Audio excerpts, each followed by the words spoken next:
with him. Based on that, he thinks that's how she figured out where to start looking. Plus, our shared and individual friends and my in-laws are far more active online than I am, and not all of them have their accounts private. Cam follows them and they follow him, so he feels like he's to blame. She doesn't know where I live, but she was at a cafe I normally go to with my mother-in-law.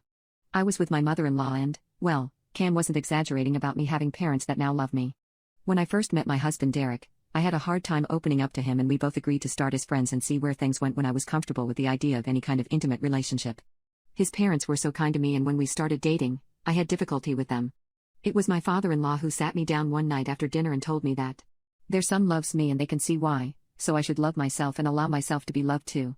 By that point I had spent 3 months observing how they treated Derek and his older brothers, how close Derek was with his parents and brothers, and how healthy their relationships were. I blubbered and can admit I fixated on him ruining my makeup. It was my obsessing with my appearance instead of dealing with internal crap phase, and father-in-law just hugged me and said I was adorable but shouldn't ignore my feelings like that because it would just fester. He's amazing and I love him so much.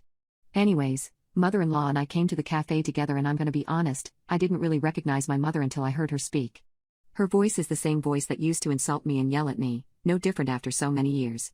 I realized who she was when she called my name, and I just turned around and left. I didn't realize my mother-in-law wasn't following me until I was back in my car and about to start it. I got back out and went to go get her. I felt horrible for just leaving her behind like that.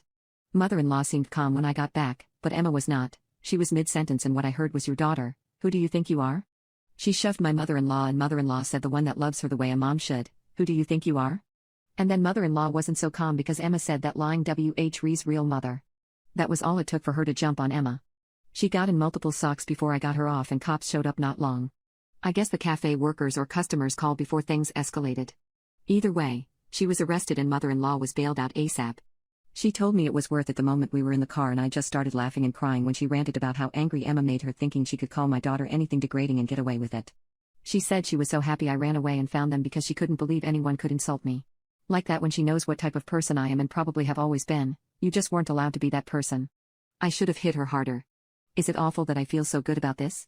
It's like my child self is getting her wishes, however delayed the granting is, and I'm just so happy someone loves me enough to be angry for me. Growing up, my parents never defended me from anyone.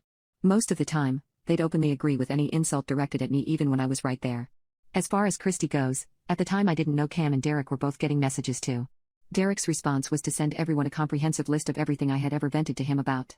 He ended each list with a question: "Why should my wife feel any shame for responding that way to one of her abusers?" No one responded to him, and unlike me, he never blocked anyone.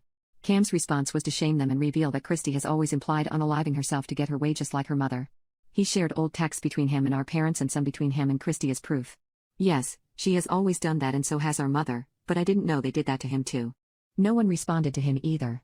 I don't know if there was an actual wellness check. Cam has blocked everyone, including both sets of grandparents, so I guess I have another partner in my no-contact boat.